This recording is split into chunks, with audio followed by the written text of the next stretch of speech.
మోహన్ రెడ్డి గారు, శాంతి ప్రసాద్ గారు, దయించి మీరు పెద్దవారు సబ్జెక్ట్ మాట్లాడండి సార్. ఇప్పుడు ఓటమికి కారణాలు ఎత్తుక్కుంటూ ₹1,00,000 ఇస్తున్నారు ఓటుకంటే ఇది ఏమైనా సబు సందర్భం ఉందా? ₹1,00,000 ఎవరైనా ఇస్తారా? కడుపు కానందన్నాడు ఎవడైనా? ఇది ఏమైనా అర్థం పార్థం అన్నమాటేనా? ఏ నియోజకవర్గంలో 2.5 లక్షల మంది ఉంటారు, ఒకటికి లక్ష ఇస్తే ఎంత ఉంటుంది సార్? ఏది మరీ ఎంత వెటకారం అయిపోయింది. అలా భౌగోళిక ఏంటంటే ప్రతి దానికి ఓటమికి 100 ఎక్స్క్యూజెస్. గతంలో చూడండి, ఓడిపోయిన వెంటనే ఎలా అనగానే ఇమీడియట్గా చెప్తున్న సొల్యూషన్స్ ఏంటంటే మిషన్లు ఇలాంటివన్నీ. ఇప్పుడు మీరు గమనిస్తే ఒక నియోజకవర్గంలో ఒక స్థాయి కలిగిన పవన్ కళ్యాణ్ గారిని ఎదుర్కోవడానికి ఎలాంటి వ్యూహాలు వేస్తున్నారు చూడమనండి. ఎవరిని ముద్రగడ గారు లాంటి వ్యక్తిని, నెక్స్ట్ ఈ దూరంపూడి చంద్రశేఖర్ రెడ్డి గారిని, ఇలాంటి వాళ్ళందరినీ ఫైనాన్షియల్ ఎబిలిటీ, స్ట్రాటజీ, కాస్ట్ కమ్యూనిటీస్ని వీటిలన్నింటినీ ఏకీకృతం చేసి ఒక నియోజకవర్గం మీద పట్టు సాధించడానికి ఆ పార్టీ చేస్తున్న విన్యాసాన్ని వీళ్ళు కనబట్లే. This is called social engineering అంటారు. ఈ సోషల్ ఇంజనీరింగ్ దగ్గర ఎప్పుడైతే వెనకబడి ఉంటారో ఫ్రస్ట్రేషన్ ఎక్కువ వస్తుంది. అందుకనే ఒక పార్టీ అనుసరిస్తున్న ఎవరు వెనకబడి ఉన్నారు? ఆబ్వియస్గా తెలుగుదేశం, జనసేన. ఎందుకంటే ఒక పార్టీ ముందుకు నడుస్తున్న విధానం వాళ్ళు గమనించలేమండి. శాంతి ప్రసాద్ గారికి మనందరికన్నా బాగా తెలుసు. ఎందుకంటే పార్టీలు వెనకబడి ఉన్నాయని చెప్పి శాంతి ప్రసాద్ గారు తెలుసు. అలా కాదు, ఎందుకంటే ఒక వ్యూహం రచించే కార్యక్రమంలో ఇప్పుడు మన ఈ డిబేట్లో సారాంశం కూడా చూడండి. ఇన్ కేస్ పవన్ కళ్యాణ్ గారు నిలబడకపోతే, ఎంపీకి ఆయన నిలబడితే అనగానే ఆప్షన్ ఎక్స్ప్లోర్ చేయడానికి తెలుగుదేశం రెడీగా ఉంటుంది at the cost of Janasena. ఇదే నేను మొదటి నుంచి మొత్తుకుంటుంది. ఇక్కడ జనసేన సామర్థ్యాన్ని ఈ క్యాడర్ అంతా సమాయత్తమై వీళ్ళ గెలుపు కోసం పోరాటం దగ్గర వీళ్ళిద్దరు 2 పార్టీలు వెనకబడే ఉంటున్నాయి. అక్కడ అడ్వాంటేజ్ తీసుకోవడానికి వైఎస్ఆర్సీపీకి ఎలాంటి ఆపర్చునిటీస్ ఉన్నాయి చూడండి. అక్కడ ఒక సామాజిక వర్గానికి సంబంధించిన ఒక పెద్ద మనిషిని ముద్రగడ గారిని కూర్చోబెట్టుకోగలిగారు. తీసిపడేయమనండి ఎవరైనా అనవసరం. బట్ ఆయన మొమెంటం పేరప్ చేయడానికి అంటే ఆయన చెప్పిన 70,000-80,000 ఓట్లు గారి ప్రభావం పిఠాపురం మీద ఉంటుందని ఆబ్వియస్ గా ఉంటుంది సార్. ఇప్పుడు ఎంత కాదని ఇప్పుడు మీ ప్రభావం మీ వైజాగ్లో ఉండదు, శాంతి ప్రసాద్ గారి ప్రభావం ఆయన నియోజకవర్గంలో ఉండదు, ఆయన సామాజిక వర్గం ఉండదు. ఆయన ఎంత కాదన్నా పెద్ద మనిషి కింద కన్సిడర్ చేస్తారు. ఓ పెద్ద మనిషి 4-10 మంచి మాటలు చెప్పరు.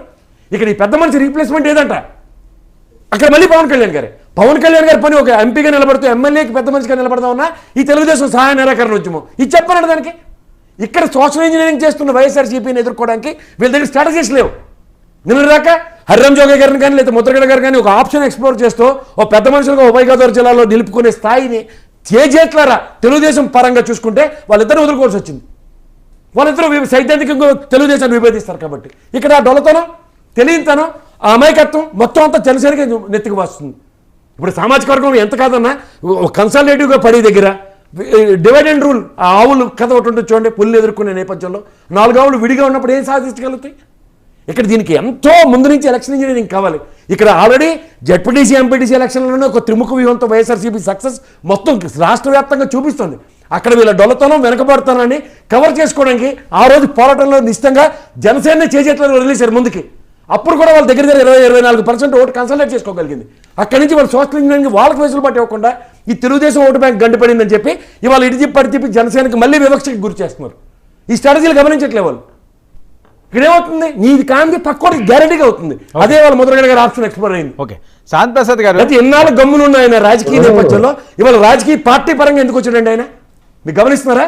సముచిత స్థానం ఎప్పుడైతే ఈ 2 పార్టీల పరంగా దొరకట్లేదు పెద్ద మనిషికి, ఇవాళ పెద్ద మనిషి వేరే పార్టీకి వెళ్ళగలిగాడు. ఓకే, శాంతి ప్రసాద్ గారు, వర్మ గారు ఒకటి చెప్తాను. మా సోదరు ఎన్ని చెప్పినా కానీ వైసీపీ వ్యవస్థాపక వ్యక్తుల్లో నేను ఒకని అన్నాడు. ఎవరు నేను చెప్పించలా, ఆయనే చెప్తున్నాడు. అటువంటి వ్యక్తి వైసీపీ కోసమే చంద్రబాబు నాయుడు గారి మీద యుద్ధం ప్రకటించాడు. అసలు కాపులకి నిజంగా అవసరం ఏంటంటే కాపు కార్పొరేషన్ ద్వారా నిధులు అందరు. ఆ నిధులు రాకుండా అడ్డం కొట్టింది ఎవరు? తన ఉద్యమంతో. జనాలు గమనిస్తారు. నేను ఈరోజు చెప్తున్నాను, ఆన్ రికార్డు చెప్తున్నాను. మరి శాంతి ప్రసాద్ గారు 5% కాపులకి రిజిస్ట్రేషన్ ఇచ్చినప్పుడు ప్రసాద్ గారు ఇది జనాలకు వెళ్ళాలి, ఇది జనాలకు